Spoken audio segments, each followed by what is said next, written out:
자, 우리는 그동안 너무나 유명한 다윗과 이 골리앗의 싸움에 대해서 여러 시간 동안 함께 나눴습니다. 오늘은 그 마지막 시간으로 하나님은 어떤 자를 들어 쓰시는가,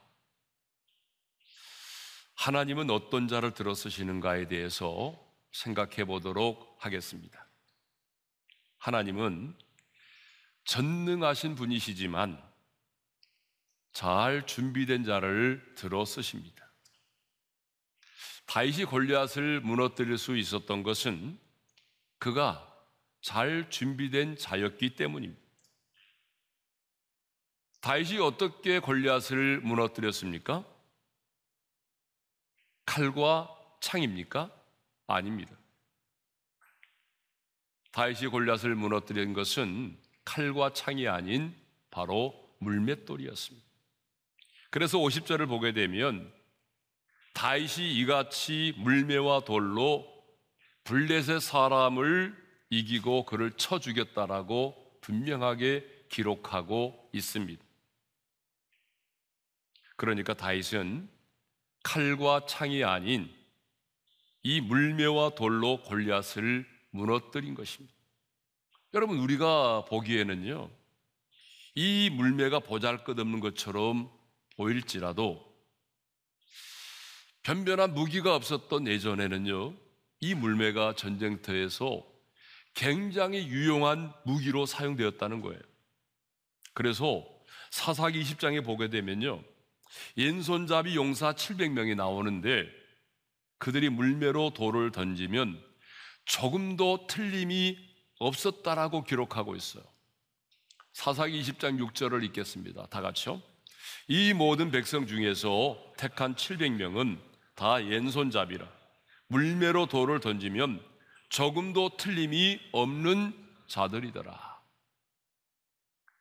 하나님은 다윗을 통해서 골리앗을 무너뜨릴 때 다른 것이 아닌 다윗이 던진 그 물맷돌로 골리앗을 무너뜨렸습니다. 왜 하나님은 칼과 창이 아닌 그 물맷돌로 골리앗을 무너뜨리게 했을까요? 그것은 다윗이 목동으로 있으면서 물맷돌을 던져서 목표를 맞추는 것에 잘 훈련되고 준비되어 있었기 때문입니다. 돌을 물매에 던져서 목표를 맞추는 것이 더 익숙해져 있기 때문입니다. 칼을 쓰는 것보다도 물매에 돌을 던져서 목표를 맞추는 것이 다윗에게는 더 익숙했기 때문이죠. 자, 이것을 보게 되면 우리 하나님은 언제나 준비된 자를 들어 쓰십니다. 하나님은 언제나 다윗처럼 준비된 자에게 은혜를 베푸십니다. 하나님은 언제나 내게 없는 것이 아니라 지금 내게 있는 것, 그리고 내게 익숙한 그것들을 도구로 사용하십니다. 자, 성경을 보게 되면 우리 하나님은 언제나 내게 없는 것이 아니라 지금 내게 있는 그것을 가지고 기적을 행하십니다. 여러분, 홍해를 가르실 때도 반석에서 물을 내게 할 때도 바로 모세의 손에 들려져 있던 그 지팡이를 도구로 사용하셨습니다. 오병이어의 기적을 행하실 때도 그 어린아이의 손에 들려진 보리떡 5개와 물고기 2마리로 오병이어의 기적 5,000명을 먹이고도 남는 그런 놀라운 기적을 행하신 것입니다. 하나님은요, 지금 당신이 가지고 있는 그것을 가지고, 아니 그것을 통해서 기적을 행하십니다. 그러므로 내게 없는 것을 만들어 가지고 나아가려고 하지 말고 지금 하나님이 내게 주신 그것을 잘 활용할 수 있기를 바랍니다. 하나님은 지금 내가 익숙한 그것을 가지고 여러분 영적인 전쟁에서도 승리케 하십니다. 그러므로 여러분, 하나님께서 여러분에게 주신 그 은사와 달란트를 잘 사용하시기를 주님의 이름으로 축원합니다. 하나님은 사람을 찾으십니다. 그런데 어떤 사람을 찾으십니까?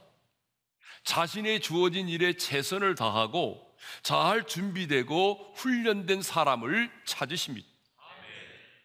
시편 78편 이 70절과 71절을 보게 되면 굉장히 중요한 말씀이 나옵니다. 우리 다 같이 말씀을 읽겠습니다. 시작. 또 그의 종 다윗을 택하시되 양의 우리에서 취하시며 전양을 지키는 중에서 그들을 이끌어내사 그의 백성인 야곱, 그의 소유인 이스라엘을 기르게 하셨더니, 이 말씀을 보게 되면 하나님께서 언제 다윗을 택하셨는지에 대해서 분명히 말씀하고 있습니다. 하나님이 언제 다윗을 택하셨습니까? 양의 우리에서, 전양을 지키는 자 중에서입니다. 하나님은요, 그 베들레헴 들판에서 목동으로 있으면서 목숨을 걸고 자신의 양떼를 지키는 다윗을 보셨습니다. 하나님은 그 많은 시간 자신의 양떼를 지키기 위해서 최선을 다하고 끊임없이 물매에 돌을 던지는 다윗을 보셨습니다. 그래서 그 다윗을 하나님은 이스라엘의 왕으로 택하셨고 골리앗을 무너뜨리는 자로 하나님이 택하신 것입니다. 사랑하는 성도 여러분, 하나님의 손에 붙들림 받아요 이 시대에 쓰임 받기를 원하십니까? 아니, 지금 내 앞에 있는 골리앗을 무너뜨리기를 원하십니까? 아니, 영적인 전쟁에서 승리하기를 원하십니까? 그렇다면 내게 없는 것만 보지 말고 남이 가지고 있는 것만 보며 부러워하지 말고 내가 처한 상황만을 바라보면서 불평하지 말고 지금 여러분에게 주어진 그 일에 최선을 다하시기를 바랍니다. 남들이 볼 때는 하찮은 일처럼 보일지라도 그 작은 일에 최선을 다하시기를 바랍니다. 다윗은 언제든지 하나님이 자신을 사용하실 수 있도록, 그리고 그것을 익숙하게 사용할 수 있도록 잘 훈련하고 준비했던 사람입니다. 그러니까 여러분, 우리도 하나님 앞에 쓰임을 받으려면 다윗처럼 잘 준비되고 훈련된 사람이 되어야 한다는 것입니다. 하나님이 내게 주신 그것을 내가 아무 때든지 익숙하게 사용할 수 있도록 그렇게 준비가 되어야 된다는 것이죠. 하나님은 준비된 자를 들어 쓰시기 때문이죠. 여러분, 세상의 사람들도 얼마나 자기가 하는 그 일에 최선을 다하고 준비하고 훈련합니까? 제가 언젠가도 여러분들에게 소개한 적이 있는데요, 세계적인 발레리나 강수진 씨, 그분은 1986년 19의 나이로 슈투트가르트 발레단의 최연소로 입단을 했습니다. 그리고 1996년에 수석 무용수의 자리에 오르게 되었습니다. 그리고 1999년에 무용계의 노벨상이라고 불리는 브누아 드라 당스를 동양인으로는 처음으로 수상하기도 하였습니다. 그런데 여러분, 이 강수진 씨가 그 자리에 오르기까지 얼마나 자기 자신을 준비하고 훈련한지 아십니까? 하루에 4켤레의 이 토슈즈를 갈아 신으면서 하루에 19시간씩 연습을 했다는 것입니다. 우리 교회 와서 간증했던 이영표 선수도요, 여러분 축구 선수들은 굉장히 왜소하잖아요. 키도 작고 그렇지만 정말 그 스피드를 높이기 위해서, 남보다 더 빨리 달려가기 위해서 피나는 노력을 했습니다. 그것은 책을 보게 되면 줄넘기 1000개를 2년 동안 매일 했다고 합니다. 그러니까 처음에는 한꺼번에 못하니까 100개를 10번씩 했는데, 여러분 2년 뒤에는요, 줄넘기를 2단 뛰기 있잖아요. 2단 뛰기를 하루에 1000개를 했는데 그냥 단 한 번에 했다는 것입니다. 예? 자, 이렇게 다윗은 주어진 일에 최선을 다했고 잘 준비되었기 때문에 하나님께서 골리앗을 무너뜨리는 일에 다윗을 사용했던 것입니다. 하지만 이 또한 다윗은 하나님께서 자신과 함께 하셨기 때문에 승리했다라고 고백합니다. 자신이 최선을 다하여 준비했고 그 일의 최고의 명사수가 되었지만 다윗은 자신의 힘과 실력으로 골리앗을 무너뜨렸다라고 생각하지 않았습니다. 어떻게 알 수 있습니까? 이 다윗이 사울 왕과 대화를 나눌 때에 이렇게 말하죠. 37절을 읽겠습니다. 다 같이요.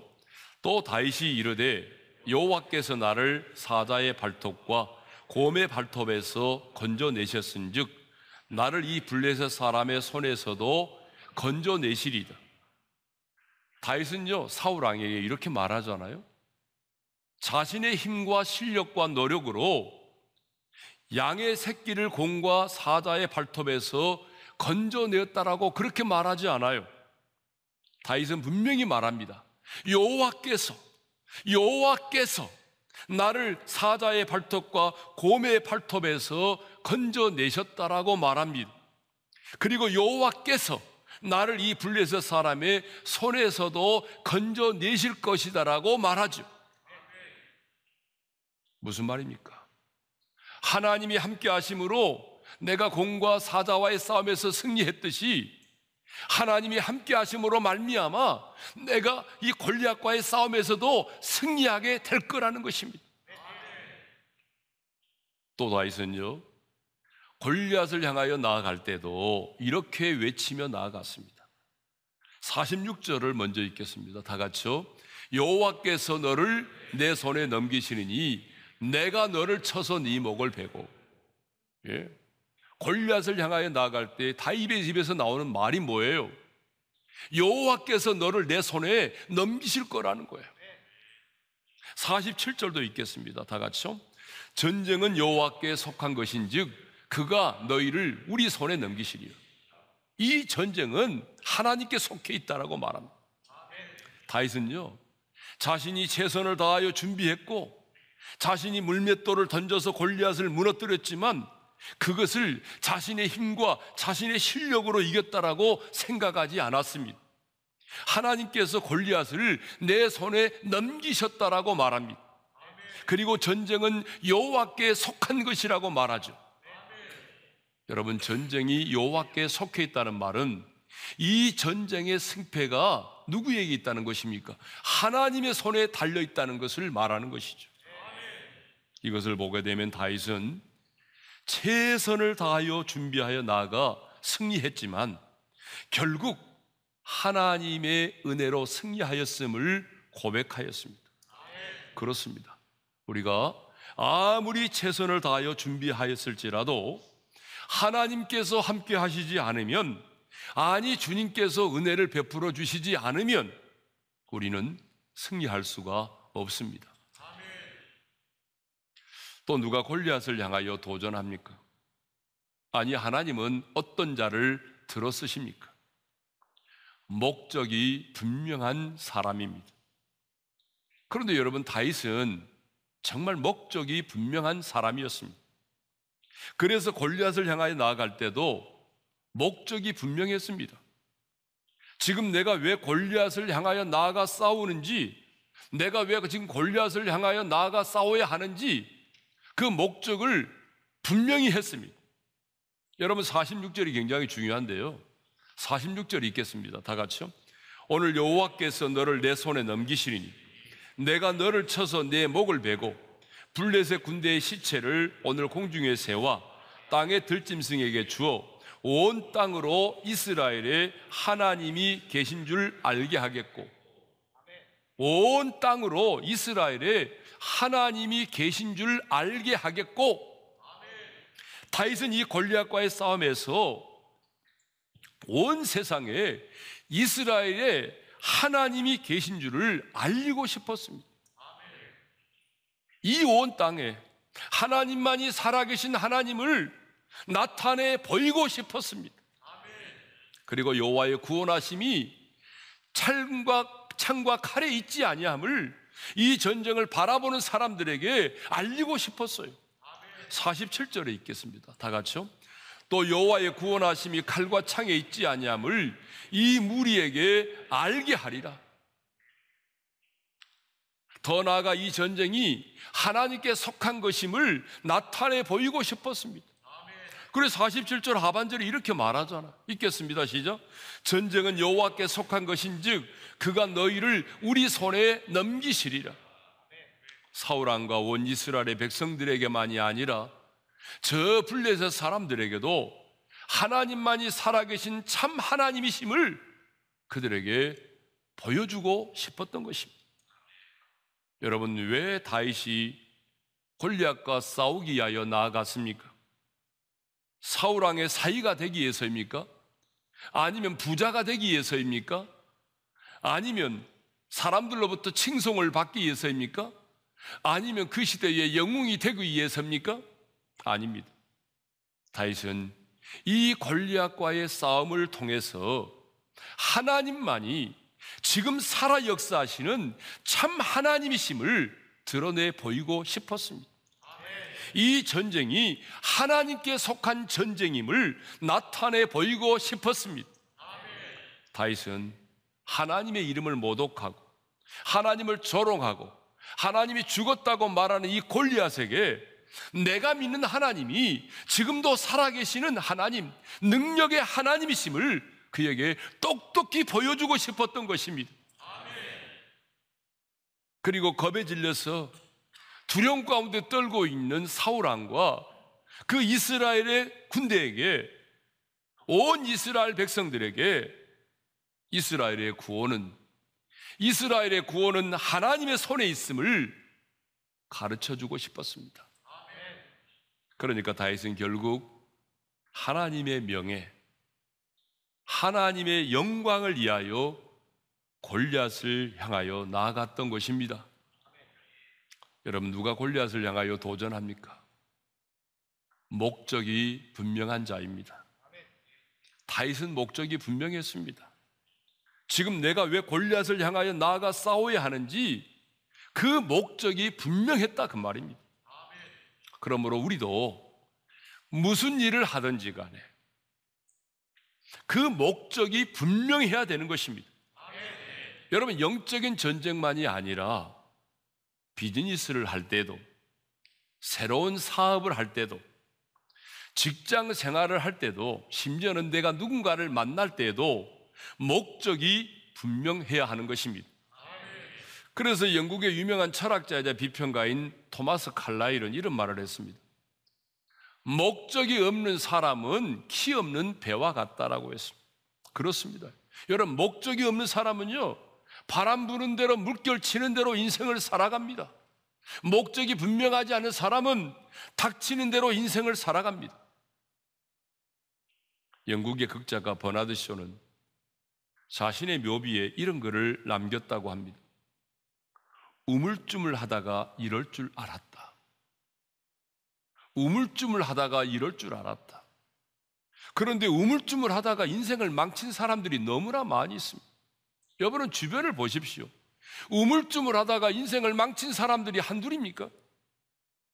우리는 하루를 살더라도 목적을 분명히 하고 살아야 합니다. 우리는 하루를 살더라도 목적이 이끄는 삶을 살아야 하는 것입니다.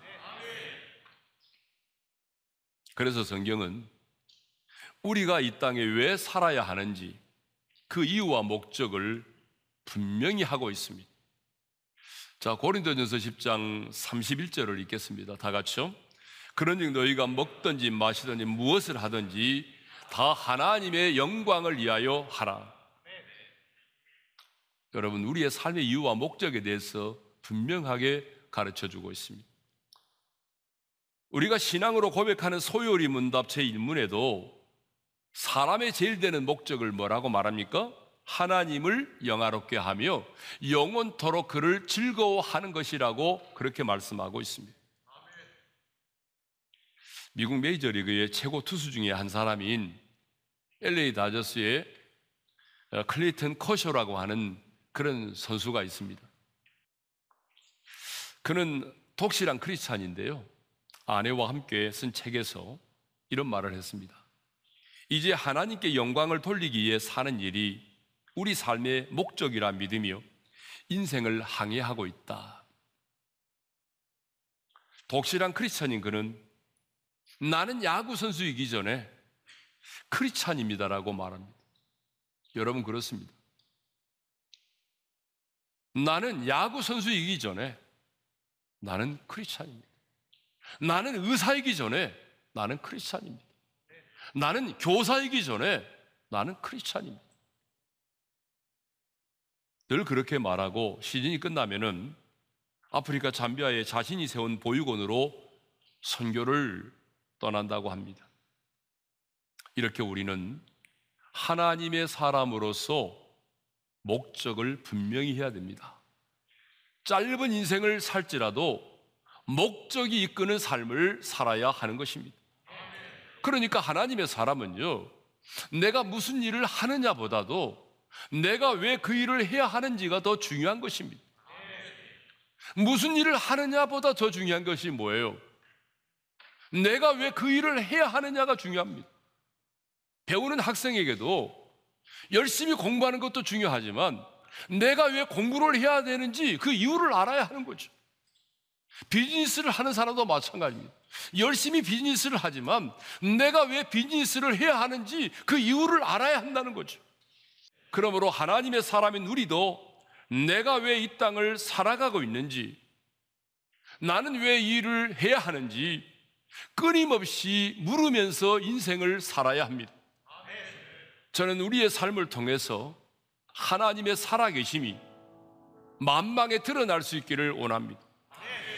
그 하나님의 사랑과 그 하나님의 신실하심과 하나님의 이대하심과 그 하나님의 그 긍휼하심이, 하나님의 선하심이 우리를 통해서 이 땅의 많은 사람들에게 드러날 수 있기를 바랍니다. 하나님은 오늘도 목적이 분명한 자를 찾으십니다. 자신의 일에 최선을 다하며 철저하게 훈련되고 준비된 자를 찾으십니다. 그리고 잘 준비되고 목적이 분명한 자를 통해서 하나님 당신의 영광을 나타내 보이십니다. 그러므로 여러분, 사랑하는 우리 어린의 모든 성도님들, 자신의 주어진 일에 최선을 다하고 하나님이 언제든지 나를 사용하실 수 있도록 훈련하고 잘 준비할 수 있기를 바랍니다. 그리고 하루를 살더라도 의미 없이 사는 것이 아니라 정말 목적이 분명한, 목적이 이끄는 삶을 살아가시기를 주님의 이름으로 축원합니다.